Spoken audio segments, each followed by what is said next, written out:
Hey everyone, welcome to arts study made easy. This is Priyanka. तो हमारी class 8 की geography series चल रही है जिसमें हमारा चल रहा है चैप्टर नंबर 5 इंडस्ट्रीज़।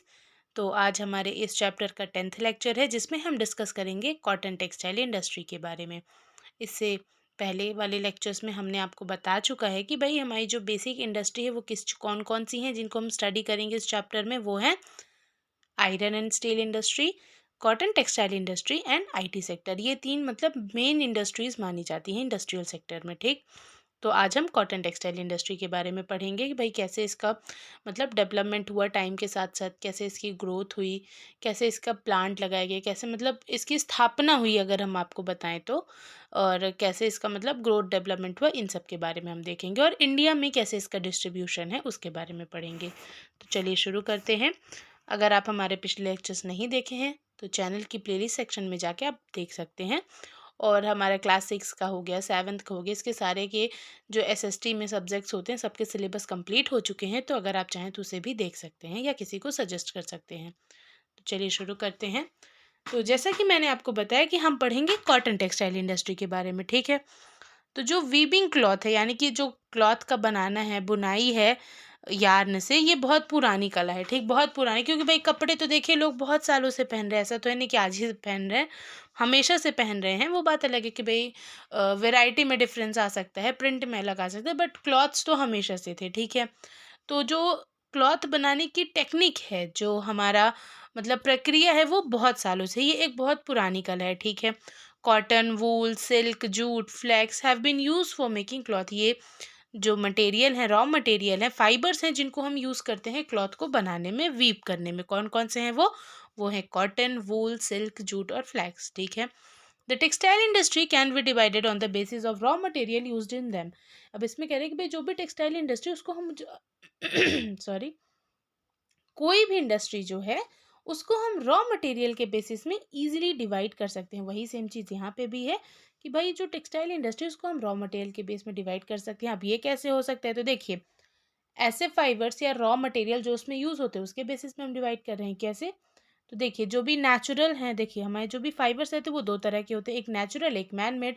तो मान लीजिए जो इंडस्ट्री नेचुरल फाइबर्स को यूज़ करके अपना फैब्रिक बना रही है, हमारा मटेरियल क्लॉथ तैयार तैयार कर रही है, वो हो गई हमारी भाई नेचुरल यूज़ करी, तो वो अलग हो गई इंडस्ट्री। दूसरी ऐसी इंडस्ट्री जो कि मैन मेड फाइबर्स को यूज़ करके हमारा क्लॉथ डेवलप कर रही है, वो अलग इंडस्ट्री हो गई। ठीक, on the basis of raw material we have divided the industry, cotton textile industry. ठीक है, अब यहाँ पे देखते हैं भाई नेचुरल कौन कौन से फाइबर्स हैं और हमारे मैन मेड कौन कौन से। तो नेचुरल में आता है हमारा वूल, सिल्क, कॉटन, लिनन और जूट, और मैन मेड में है हमारा nylon, polyester, acrylic and rayon. ठीक है, चलिए अब यहाँ पे वर्ड ओरिजिन के बारे में देख लेते हैं। तो भाई ये जो हमारा वर्ड टेक्सटाइल है ये एक लैटिन वर्ड है, टेक्सचर, जिसका मतलब होता है वीव यानी कि बुनाई करना। ठीक है, अब चलिए आगे देखते हैं। ये मतलब ये वर्ड ओरिजिन हो गया, डू यू नो हो गया, ये कुछ फैक्ट्स होते हैं जो हमारी एनसीईआरटी में दिए रहते हैं। ये थोड़ा इंपॉर्टेंट रहते हैं अगर हम शॉर्ट आंसर के पॉइंट ऑफ व्यू से देखें या ऑप्शनल के पॉइंट ऑफ व्यू से। ठीक है, the cotton textile industry is one of the oldest industry in the world. ये जो हमारी कॉटन टेक्सटाइल इंडस्ट्री है हमारी वर्ल्ड की बहुत पुरानी, one of the oldest industry में आती है। ठीक है, अब इसमें क्या बात है, तो भाई देखिए इंडस्ट्रियल रिवोल्यूशन के, जब हमारे 18th सेंचुरी में इंडस्ट्रियल रिवोल्यूशन आया उसमें से मतलब इंडस्ट्रियलाइजेशन बहुत ज़्यादा हुआ। ठीक, ग्रोथ हुआ।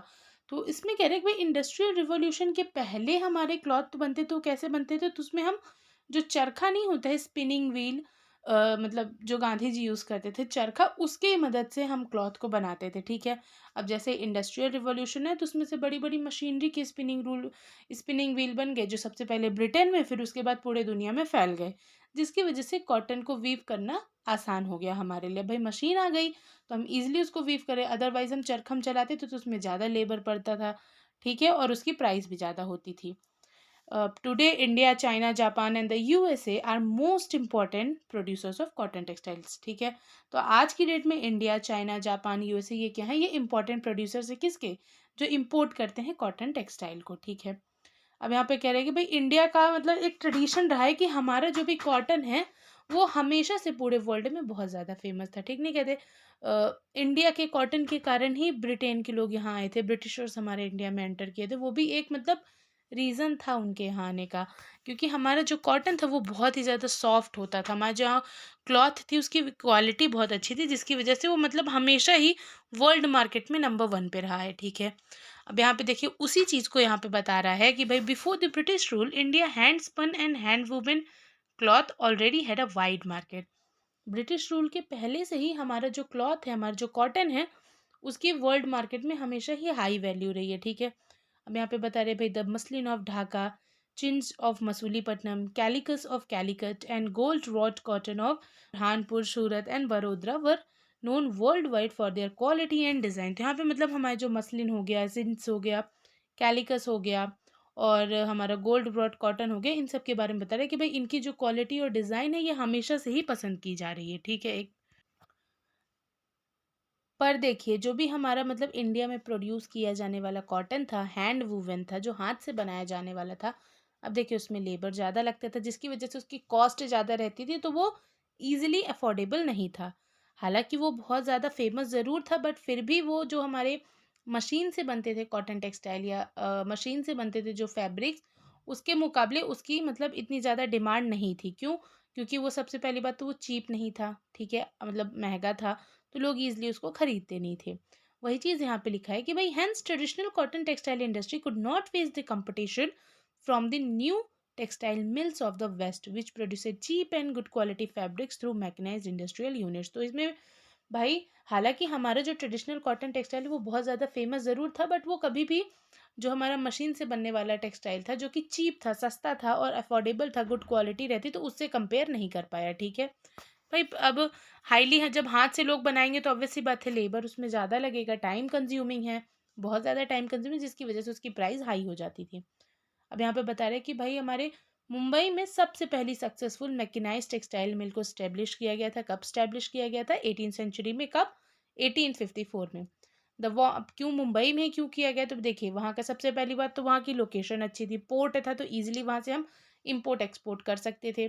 दूसरी बात वहाँ का क्लाइमेट जो कि वार्म मॉइस्ट क्लाइमेट था, जो कि बहुत ही अच्छा था इन सब कॉटन टेक्सटाइल के मतलब ग्रोथ के लिए और उसके के फैब्रिक को बनाने के लिए। तो वही चीज़ को यहाँ पे लिखा है, the warm moist climate port for importing machinery, availability of raw material and skilled labor resulted in rapid expansion of industry in the region। यानी कि देखिए अब ये जो भी कोई भी इंडस्ट्री को ग्रो करने के लिए जो भी बेसिक चीज़ें चाहिए वो मुंबई में अवेलेबल थी, जिसकी वजह से वहाँ पे एक का एक बहुत अच्छा एक्सपेंशन हुआ कॉटन टेक्सटाइल इंडस्ट्री का। Do you know the first textile mill in the country was established at Fort Gloster near Kolkata in 1818 but it close down after some time. देखिए बेसिकली सबसे वो जो मुंबई में स्थापित हुई थी 1854 में स्टैब्लिश हुई थी, वो हमारी फर्स्ट सक्सेसफुल इंडस्ट्री थी, ठीक, कॉटन टेक्सटाइल की। उससे पहले 1880 में कोलकाता में एक इंडस्ट्री को स्टैब्लिश किया गया था फोर्ट ग्लॉस्टर में, बट वो कुछ टाइम बाद बंद हो गई, मे भी कुछ रीज़न रहा होगा, ठीक है। Initially this industry flourished in the states of Maharashtra Gujarat because of favourable humid climate, but today humidity can be created artificially. हाँ, स्टार्टिंग में इनिशियली सबसे पहली बात तो ये इंडस्ट्री कहाँ पे सबसे ज़्यादा फली फूली फ्लॉरिश हुई? महाराष्ट्र में, फिर उसके बाद गुजरात में। दूसरा पहला रीज़न क्या था? पोर्ट एरियाज था। दूसरा क्या था? वहाँ का जो क्लाइमेट है वो बहुत ही ज़्यादा मॉइस्ट था, जिसके कारण से हम फैब्रिक को ईजिली बना सकते थे। बट आज के टाइम में जो ह्यूमिडिटी है इन सबको हम आर्टिफिशियली मशीनरी के द्वारा क्रिएट कर सकते हैं, कंट्रोल कर सकते हैं, इसीलिए आज की डेट में ये जो टेक्सटाइल इंडस्ट्री है वो हर जगह है। And raw cotton is a pure and not weight losing raw material, so this industry has spread to other parts of India। अब ये मतलब देखिए हम आर्टिफिशियली जो भी क्लाइमेट चाहिए वो हम क्रिएट कर लेते थे, इसीलिए ये जो इंडस्ट्री है ये इंडिया के बाकी जगह में भी फैल गई, जैसे कि कोयम्बतूर, कानपुर, चेन्नई, अहमदाबाद, मुंबई, कोलकाता, लुधियाना, पौंडीचेरी एंड पानीपत, ये कुछ एरियाज है जहाँ पे हमारी कॉटन टेक्सटाइल इंडस्ट्री बहुत अच्छे से फली फूली है, ठीक है। अभी देखिए ये मैप है जिसमें बता रहा है कि भाई कहाँ कहाँ से हमारी जो लोकेशन है कॉटन टेक्सटाइल इंडस्ट्री की उसके बारे में। तो देखिए इधर जापान है, इधर चाइना साइड है, इंडिया में यहाँ यहाँ पे है, ठीक, यूरोप में बहुत ज़्यादा है, इधर नॉर्थ अमेरिका में, साउथ अमेरिका में, ब्राज़ील में है, इधर नीचे साइड अफ्रीका में है, यहाँ पे अफ्रीका में कम है। ओवरऑल ये मतलब वर्ल्ड की पूरी लोकेशन है कि भाई कॉटन टेक्सटाइल इंडस्ट्रीज कहाँ पे किस तरह से फैली हैं, ठीक है। तो आज के लेक्चर में हमने देखा कॉटन टेक्सटाइल इंडस्ट्री के बारे में, इसके आगे हम नेक्स्ट लेक्चर में डिस्कस करेंगे। तब तक के लिए thank you for watching and stay tuned with us and do subscribe our channel arts study made easy. Thank you.